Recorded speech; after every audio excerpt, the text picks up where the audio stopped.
So let's talk about nuclear fission.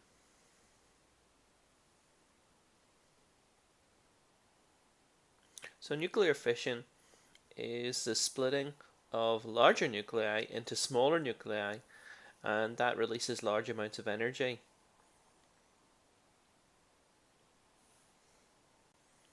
So what would that look like then?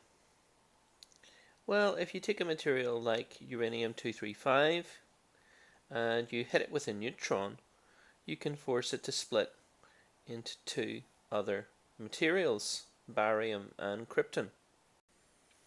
And that pictorially looks like this. As an equation, it would look like this.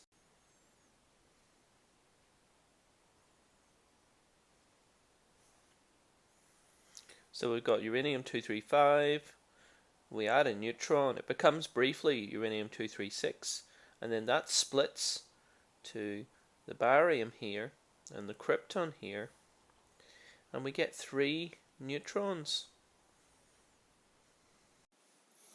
Now, there is another equation where we get only 2 neutrons and different isotopes produced. But you could say that on average we get about 2.5 neutrons per fission. So how does the energy released break down then? Well, the vast majority is coming out as kinetic energy in these fission fragments. These particles are going to come out here and strike other atoms, giving up all their kinetic energy within the solid material. So the solid material is going to get really hot, and that's where we're getting our energy from. Secondly, some of the daughter products that are produced here are themselves radioactive, and so their emissions will also generate a certain amount of heat within the material. And then obviously there are gamma rays and the neutrons that are released, and some of that energy ends up there. So a large amount of it comes out in kinetic, which will then cause the material that the fuel rod is made of to get very hot. And that's really where our energy is coming from. We're trying to make heat, and that's what happens in the reactor. So we have a process here that requires a neutron but also produces neutrons. So if this is happening inside a large sample of uranium-235, some of these neutrons on their way out may hit another uranium-235. And that brings up the possibility of what we call a chain reaction, where the neutrons produced from the first fission cause other fissions. And that looks a little like this amazing little video that I found online. So neutrons in the yellow here coming from fissions are causing other fissions. So the silver particles are the uranium-235, the red and green are barium krypton, and these yellow neutrons are hitting other uranium-235s, causing other fission events. Now, we need to remember that actual nuclei are tiny, and that the sizes of the things in this diagram have been exaggerated in order to let us see what's going on, basically. But remember that these neutrons are traveling out through the material. They're passing extremely tiny U-235 nuclei, because nuclei are tiny, and so the likelihood of them hitting one every time is very small. In fact, you would need a really decent size sample of uranium-235 to guarantee them hitting something on their way out, and therefore each neutron produces another fission. And that's what you do in a nuclear explosion. You create a critical mass that it is big enough that neutrons on their way out have a very high probability of hitting something, and therefore the whole thing reacts within a fraction of a second. So the critical size for uranium-235 would appear to be round about the size of a football. So if you had a sample that size, then you could get a sustainable chain reaction within it. Now obviously that's not the way we fill a reactor. We put it in rods, and so if there are enough rods present and they're separated with gaps so that the moderator can exist between them and so that the control rods can go between them, but with the control rods in the right position, the fuel rods have enough mass to sustain a reaction. And remember, we want the reaction to keep going. We don't want it to necessarily rocket up to crazy amounts, because that's when you'll have an accident. So we want the reaction to just keep going at a steady level. And we call that a controlled chain reaction. What we've got in a reactor is a controlled chain reaction. What you've got in a weapon is an uncontrolled chain reaction, where all the material splits, all the different uranium-235s all split in a very short fraction of a second and releases all that energy in one go. So what are the options for what can happen to the neutrons? Well, the most obvious one is that they could be absorbed in a uranium-235 and cause some fission. The other possibility is that they're absorbed without causing fission. And obviously, as well as that, they could escape without causing fission. So it's these three possible fates that are deciding whether or not the reaction sustains itself or not. So we clearly want one of these controlled chain reactions as opposed to one of these uncontrolled chain reactions.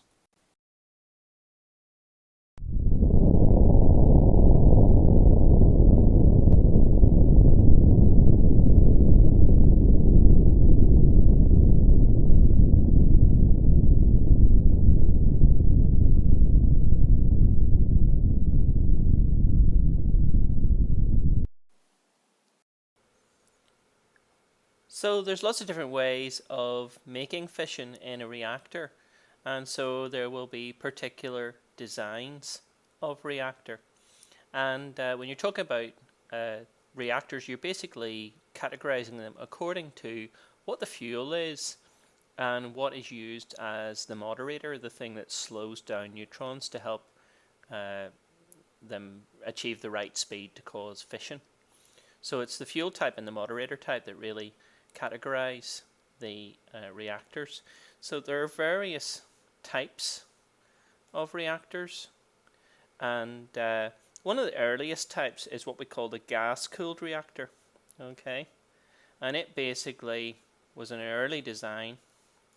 It used natural uranium as the fuel, and it's gas-cooled because its coolant is carbon dioxide. And so what happens is that carbon dioxide circulates in the reactor and transfers heat to through a device called a heat exchanger into a water system. Remember, all power plants are basically just producing steam to drive turbines to make electricity. So there's a water system at the end where we're making steam, and the CO2 that's mentioned here is basically running through the reactor and then passing heat on to a separate water system. So the gas-cooled reactors, one of their advantages was they used actual natural uranium as their fuel. And in the UK, these were often referred to as magnox. I think because there was magnesium used in the fuel rods. Now these operated at a lower temperature, and so one of the first things they tried to do was build a more advanced version of this that could operate at a higher temperature. And that's where we get what we call the advanced gas-cooled. So what happened was they enriched the uranium a little bit to provide something that had more fissile material in it. They still cooled them using CO2, and they still use graphite as a moderator. So you can imagine these two as being a baby version and a big brother version, an improved version of the same thing. Next we get what we call the pressurized water reactor, or the PWR. And it also uses an enriched uranium as its fuel. And coolant now is pressurized water. You can imagine a PWR a bit like a pressure cooker. Under pressure, water can achieve a much higher temperature. And water is also the moderator in this case. So it is a simpler design if you think about it. And then we have what we call the fast reactor, or fast breeder reactor as it's sometimes called. And you can see its fuel has changed now to plutonium oxide and uranium dioxide with liquid sodium as the coolant and no moderator. So these are different designs, and as I say, they're broken down according to what fuel they're using and what coolant they're using, and the idea of what is moderating the reaction, what's bringing the neutrons down to a suitable speed to create fission. So let's talk about the magical material that is uranium. Now, uranium comes in several isotopes. Okay, so 99.3% of it is uranium-238, and that is fissile but only to fast neutrons. The remaining 0.7% is uranium-235, which is fissile only to slow neutrons. So this causes a bit of a problem because the fission of uranium produces neutrons. But these neutrons that are produced aren't really the right type.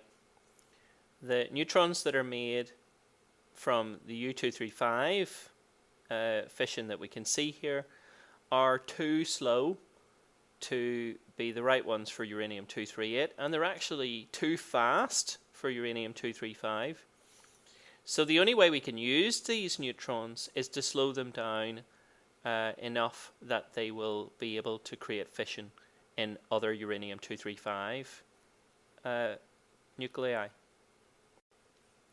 And that's why we need a moderator. The whole point of the moderator is to slow down the neutrons released in uranium-235 fission in the hope that they will slow down to the point where they can create other uranium-235 fissions. So that is why we have to have a moderator, to make these neutrons more suitable for creating more fission. And various materials are used as moderators depending on the exact circumstances. And so if you've seen graphite sometimes used in water, sometimes used in even heavy water.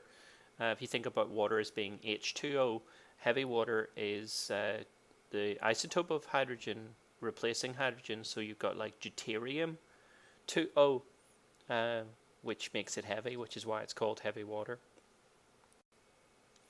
Now, it's possible also to increase the percentage of this amount of uranium-235, and so it's possible to use a centrifuge to force one set of isotopes to go to one end of the centrifuge and the other, the lighter isotopes, to go to the top end of the centrifuge. So you can actually do a thing called enrichment, where you improve the amount of uranium-235, and so that was mentioned previously in the some of the higher, more recent designs. Instead of just using straightforward natural uranium, they would enrich it a bit. And as I say, just like you can separate two materials in chemistry, one that's denser than the other, you can separate two isotopes using a centrifuge system. And that's called enrichment, because it provides a higher amount of uranium-235. So what do we know then about the advanced gas cooled? Well, if you remember from before, we had a table, and the AGR itself had a fuel of enriched uranium. The coolant was carbon dioxide, and it's moderated by graphite.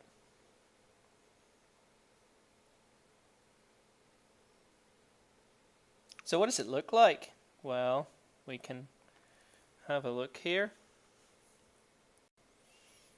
It looks something like this, and this is the main reactor here.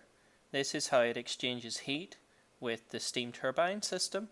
So remember, in a coal power station, we would just burn some coal to make heat in this steam system. That would drive some turbines. They would be connected to a generator, and that would provide electricity that goes to your city.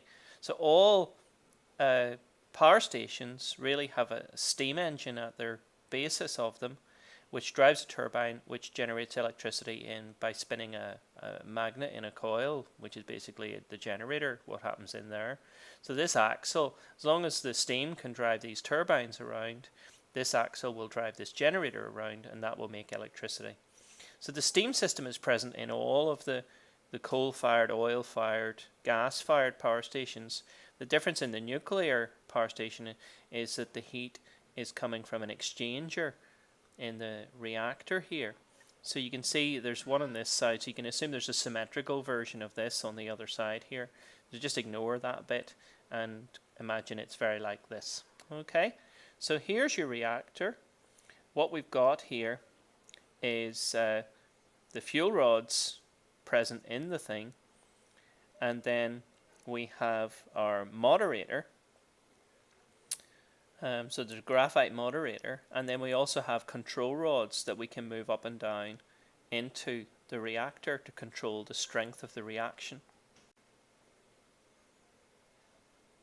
So there's CO2 circulating here, and it then exchanges its heat. The CO2 is getting its energy from the reaction itself, making the fuel rods very hot, and that's then circulating that heat energy and passing it on to this separate water system, which can produce steam at a very high temperature then, which will then drive these turbines.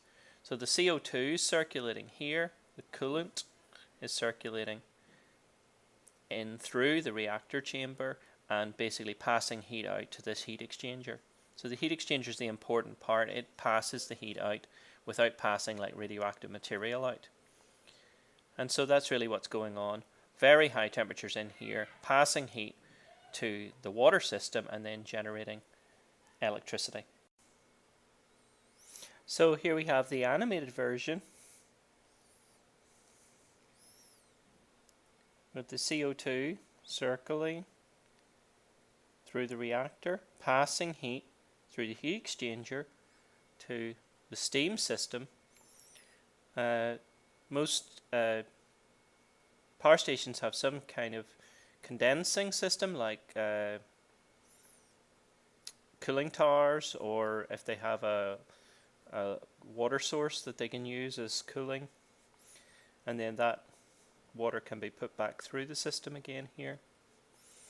And that steam is at very high pressure, driving these turbines and spinning this dynamo to generate electricity for the local community. And that's it. What have we got here?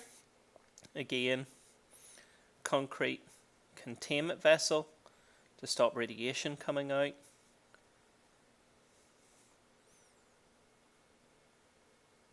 The heat exchanger itself, the fuel rods and the graphite moderator, and the control rods. The control rods can be pushed down in to reduce the strength of the reaction by basically capturing more of the neutrons so that they don't create more fission. When the control rods are withdrawn from the system, then there's more fission and the thing gets hotter.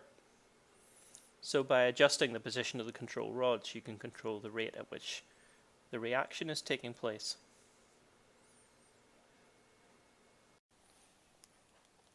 So now we're going to take a look at the role of control rods.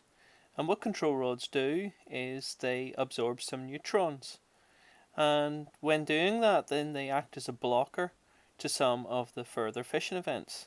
So if we have a look at inside the reactor, you can see the control rods are boron. They're boron coated steel, and they're inserted from the top, and they go between the fuel rods and start blocking some of the neutrons, and that reduces the amount of fissions that are happening.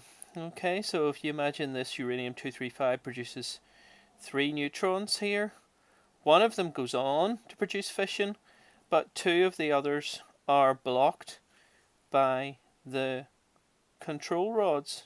So this one's blocked by that rod. This other one's blocked by one of the rods, and so only two of the three neutrons, or only one of the three neutrons goes on to produce another fission. And so that means that it's a steady reaction. It's not increasing because it's a one-to-one relationship. And that's the idea of what they're supposed to do.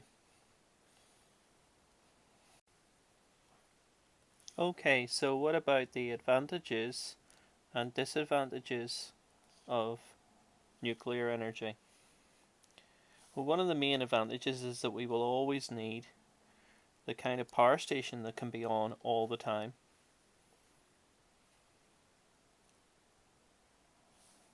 At the minute, that's provided by coal, oil, gas, and the advantage nuclear has is that it's zero carbon. So if we're trying to hit emissions targets, then that's going to be a big issue.